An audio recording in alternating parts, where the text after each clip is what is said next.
안녕하십니까. 도덕경 읽어주는 수학자 김성재입니다. 영화나 소설에서 나비 효과라는 말을 들어보셨을 것입니다. 작은 변화가 연쇄 반응을 일으켜 큰 변화를 자아낼 수 있다는 것이죠.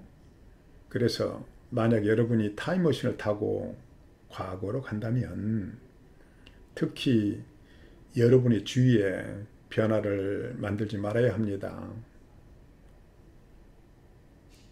꼭 변화를 주어야 한다면 그것을 최소화해야 되겠죠. 이유는 연쇄 반응이 어디로 튈지를 모르기 때문입니다. 만약 엉뚱하게 튄다면 현재에 돌아왔을 때 여러분이 없을 수도 있겠죠. 이와 같은 이치는 다스림에도 적용이 됩니다. 경고망동을 하지 말아야죠. 노자는 본 5장에서 경고망동을 하지 말고 무의를 실천하라고 말하고 있습니다. 본문을 볼까요? 천지불ien 이 만물 위축우 성인불ien 이 백성 위축우 천지는 인자하지 않아 만물을 추구 풀강아지로 여긴다. 성인은 인자하지 않아 백성을 풀강아지로 여긴다. 풀강아지는 개로만 풀로 만든 개인데요. 제사에 사용하고 버려지는 것입니다.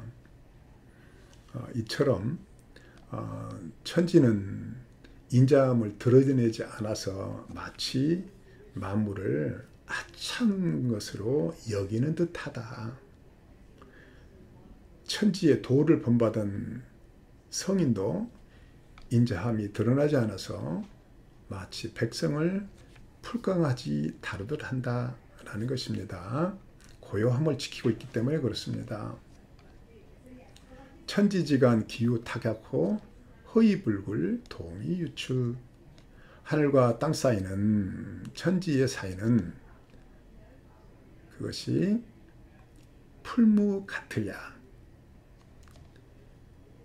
비어있지만 다함이 없고 움직일수록 더 나온다.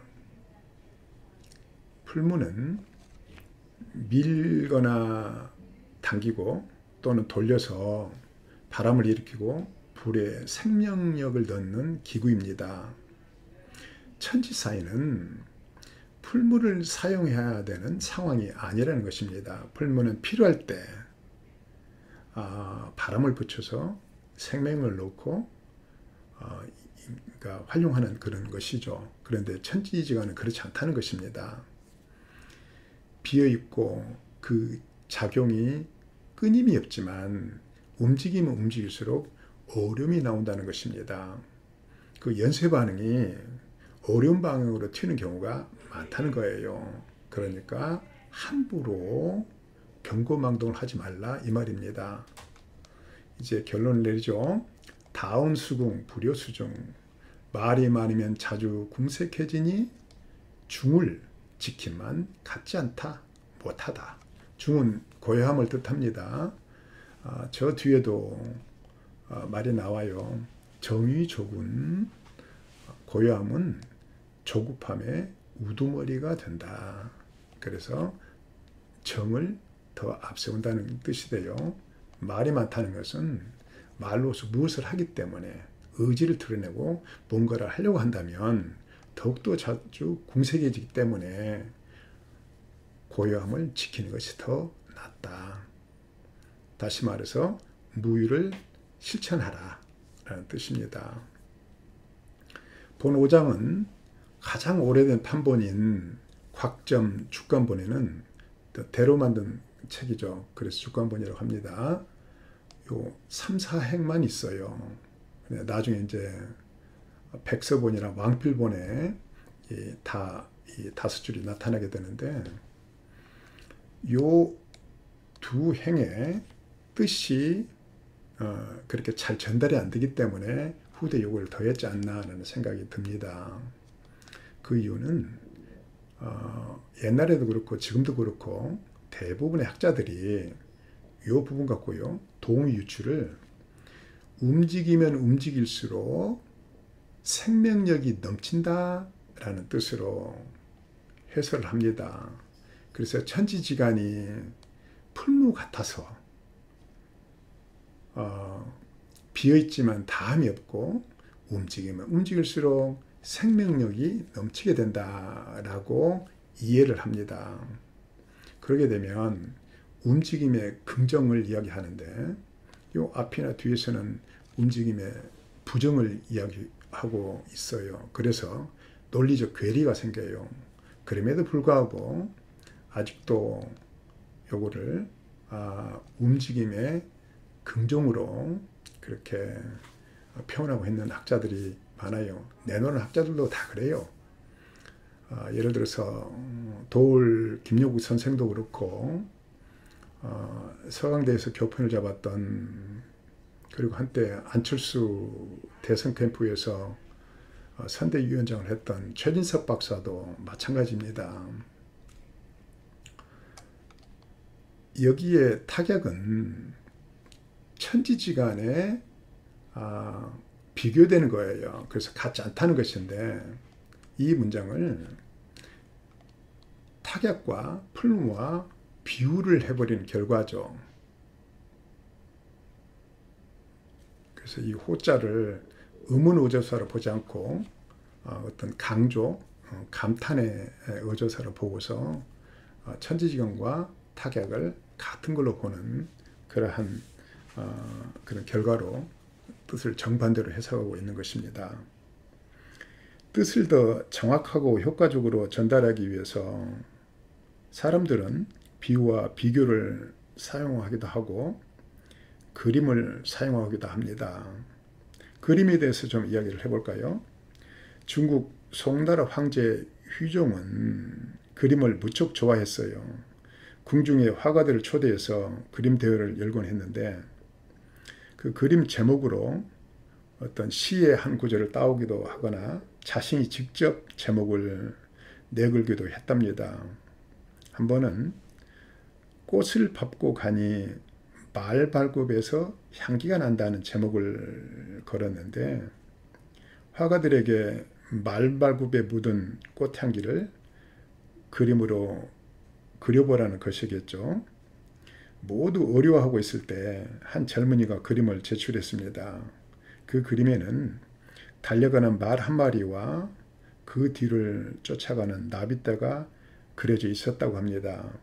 나비떼라는 형상으로 말 발굽에 묻은 향기를 표현했던 것이죠. 세상은 표현하기 어렵거나 표현하더라도 말이 길어지게 되는 것들이 많습니다. 이때 그림을 사용하면 훨씬 쉽게 묘사할 수 있죠.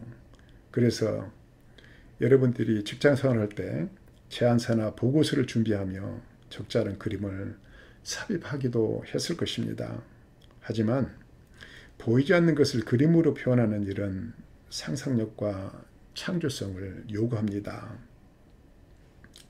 하나 더 일화를 말씀드려보면 조선 초 세종도왕 시절에 우의정을 거쳐 좌의정을 지냈던 재상 맹사성, 그래서 명제상으로 알려져 있죠. 이 맹사성의 일화에 이런 말이 있어요. 100번 듣는 것보다 한 번 보는 게 낫고 100번 보는 것보다 한 번 깨우침이 낫고 100번 깨우침보다 한 번 행함이 낫다. 이를 다른 각도에서 말해보면 말보다 그림이, 그림보다 느낌이, 느낌보다 체험이 더 큰 감명을 준다라는 것입니다.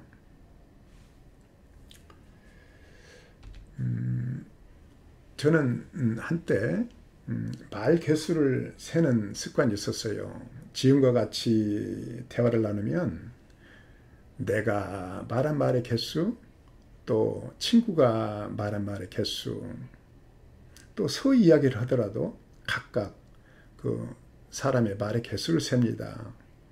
만약에 길을 걷는다면 지나가는 차의 개수, 또 가로수의 개수 다 따로따로 세죠. 그래서 헤어질 때 오늘 너와 나가 이야기하면서 너는 말의 개수가 몇 개 있고 나는 나의 말의 개수가 몇 개 있다라는 말을 해주면 친구들이 깜짝 놀라기도 하고 또 재밌어하고 웃으면서 헤어지죠. 그 일부를 제가 시조로 써봤습니다. 말 개수예요. 말 주고 받으며 말 개수 세려니 말하고 나에게 더하고 말 듣고 너에게 더하네. 말하고 말 개수 세니 말 많을 수 있으랴. 감사합니다.